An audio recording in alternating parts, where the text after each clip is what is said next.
Good morning everyone, welcome to study with Aastha YouTube channel. यदि आप channel पर पहली बार विजिट कर रहे हो तो चैनल को सब्सक्राइब ज़रूर कर लीजिए, साथ में बेल आइकन को प्रेस कीजिए ताकि हमारी सभी वीडियो के रेगुलर नोटिफिकेशन आपको मिलते रहें। आइए आज के समाचार पत्रों पर डालते हैं एक नज़र। मुख्यमंत्री योगी आदित्यनाथ ने भरोसा जताया कि कोरोना संकट के बावजूद वह रोजगार के मोर्चे पर आ रहे रोड़े दूर कर लेंगे। मुख्यमंत्री ने कहा, दूसरे राज्यों से अपने प्रदेश लौटे श्रमिक हमारे अपने हैं, इनके हुनर को निखारेंगे। इनके लिए एक आयोग भी जल्द सामने आएगा। यूपी को बेहतरीन निवेश गंतव्य बनाने की उम्मीद जगाते हुए उन्होंने कहा कि ग्रेटर नोएडा में जेवर एयरपोर्ट के पास देश की बेहतरीन इलेक्ट्रॉनिक सिटी बनेगी। नोएडा में निवेश चीन से बेहतर विकल्प है। Bundelkhand express way, Purvanchal express way समय से पूरे होंगे, जबकि गंगा एक्सप्रेस वे का काम इस साल के अंत तक पूरा हो जाएगा। आत्मविश्वास से भरे मुख्यमंत्री ने कहा कि ये तीनों एक्सप्रेसवे राज्य की अर्थव्यवस्था की रीढ़ बनेंगे। मुख्यमंत्री योगी आदित्यनाथ ने ये बातें शुक्रवार को हिंदुस्तान के प्रधान संपादक शशि शेखर से खास बातचीत में कही।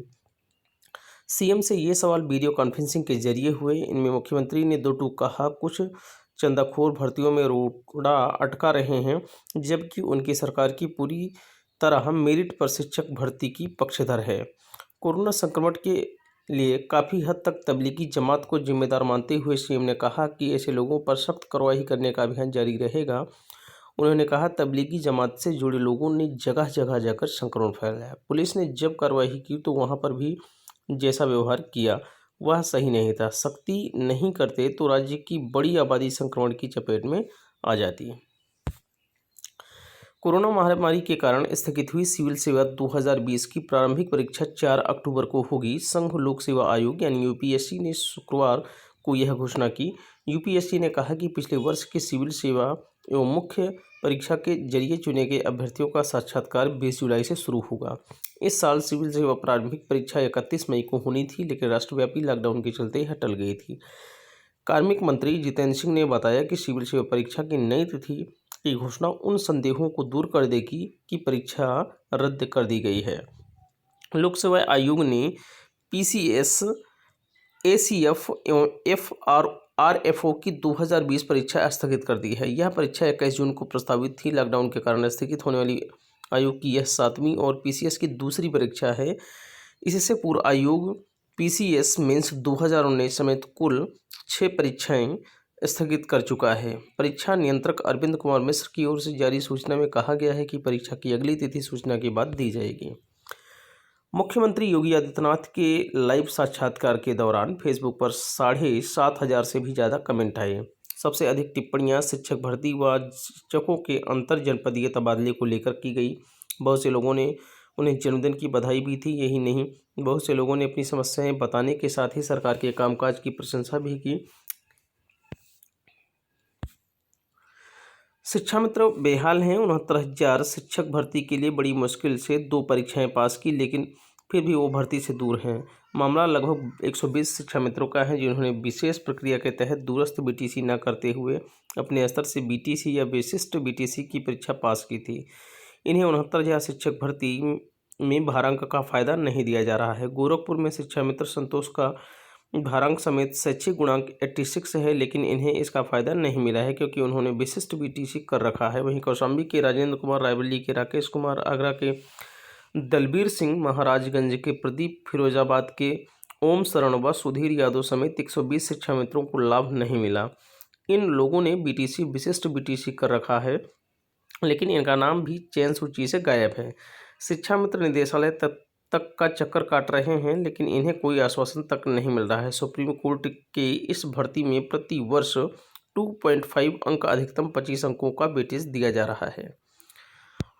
इलाहाबाद हाईकोर्ट ने 69,000 सहायक अध्यापकों की भर्ती में चुनी गई अन्य पिछड़ा वर्ग की एक अभ्यर्थी को राहत देते हुए उसके आवेदन में हुई त्रुटि को सुधारने का निर्देश दिया है। कोर्ट ने याची को काउंसलिंग के समय कमेटी के समक्ष प्रत्यावर्तन देने और कमेटी उपसर सहानुभूतिपूर्वक विचार कर उचित निर्णय लेने का निर्देश दिया है।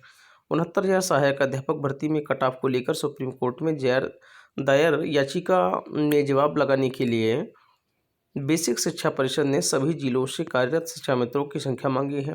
कार्यवाहक सचिव विजय शंकर मिश्र ने शुक्रवार को सभी बेसिक शिक्षा अधिकारियों को पत्र भेजकर 12 जून तक जानकारी उपलब्ध कराने के निर्देश दिए हैं। स्वास्थ्य मंत्रालय के 2 वरिष्ठ विशेषज्ञों डॉक्टर अनिल कुमार और डॉक्टर रूपाली राय ने एक शोध में दावा किया है कि सितंबर के मध्य तक महामारी खत्म हो सकती है। शोध में गणितीय आकलन मशहूर बेली मॉडल के आधार पर किया गया है। मॉडल के अनुसार कोई महामारी तब तक खत्म होती है जब उससे संक्रमितों की संख्या के बराबर ही उस बीमारी से अलग हो जाएं। अलग हो जाने से तात्पर्य यह है कि वह स्वस्थ हो गए हों या बीमारी के कारण उनकी मृत्यु हो जाए। इस मॉडल से में महामारी के आकलन के लिए बेली मॉडल रिलेटिव रिमूवल रेट निकाला जाता है, जो स्वस्थ और मृतकों की संख्या के आधार पर तय होता है। डॉक्टर कुमार स्वास्थ्य सेवा महानिदेशालय में उप महानिदेशक और डॉक्टर रूपाली राय सहायक महानिदेशक हैं। वित्त मंत्रालय ने बड़ा फैसला लेते हुए आदेश जारी किया है कि 31 मार्च 2021 तक कोई नई योजना शुरू नहीं की जाएगी। हालांकि आत्मनिर्भर भारत और प्रधानमंत्री गरीब कल्याण पैकेज से संबंधित योजनाओं पर यह रोक लागू नहीं होगी। वित्त मंत्रालय के व्यय विभाग ने कोरोना संकट और लॉकडाउन की वजह से पस्त नजर आ रही देश की अर्थव्यवस्था को देखते हुए ये फैसला लिया गया है। यह आदेश उन योजनाओं पर भी लागू होगा जिनके लिए वित्त मंत्रालय के व्यय निदेश विभाग ने सैद्धांतिक अनुमोदन दे रखा है। पूर्वी लद्दाख में महीने भर से जारी सीमा गतिरोध को हल करने के अपने पहले बड़े प्रयास के तहत भारत और चीन के लिए सेना के कोर कमांडर स्तर की बातचीत शनिवार को होगी। दोनों देशों की सेनाएं ऊंचाई वाले इन क्षेत्रों के संवेदनशील इलाकों में आक्रामक मुद्रा में आमने सामने डटी हुई हैं। भारतीय प्रतिनिधिमंडल का नेतृत्व लेफ्टिनेंट जनरल हरिंदर सिंह करेंगे। वह लेह स्थित 14वीं कोर के जनरल ऑफिसर कमांडिंग हैं। चीनी पक्ष का नेतृत्व तिब्बत सैन्य जिला commander major general Liu Lin करेंगे। मेजर जनरल लियू लिन चीनी कोर के प्रमुख हैं। भारत की चीन के साथ मौजूदा सीमा विवाद के सौहार्दपूर्ण समाधान के लिए पहली बार दोनों देशों के विदेश मंत्रालयों के बीच बातचीत हुई। संयुक्त सचिव स्तर की हुई बातचीत में दोनों देशों ने एक दूसरे की भावनाओं का सम्मान करते हुए विवादों के निपटारे पर जोर दिया। पूर्वी लद्दाख में जारी तनाव से 1 महीने पूरे होने के बाद दोनों देशों के बीच इतने बड़े स्तर पर बातचीत हुई है। एशियाई फुटबॉल परिसंघ यानी AFC ने 1979 के बाद पहली बार 2022 महिला एशियाई कप की मेजबानी के अधिकार भारत को दिए हैं। यह फैसला AFC महिला फुटबॉल समिति की बैठक में लिया गया है। फरवरी में AFC महिला फुटबॉल समिति ने भारत को मेजबानी करने की सिफारिश की थी।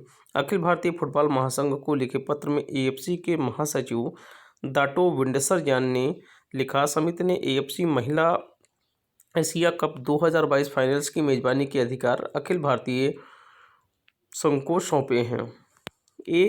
AFIF अध्यक्ष प्रफुल्ल पटेल ने कहा कि मुझे एशियाई फुटबॉल संघ का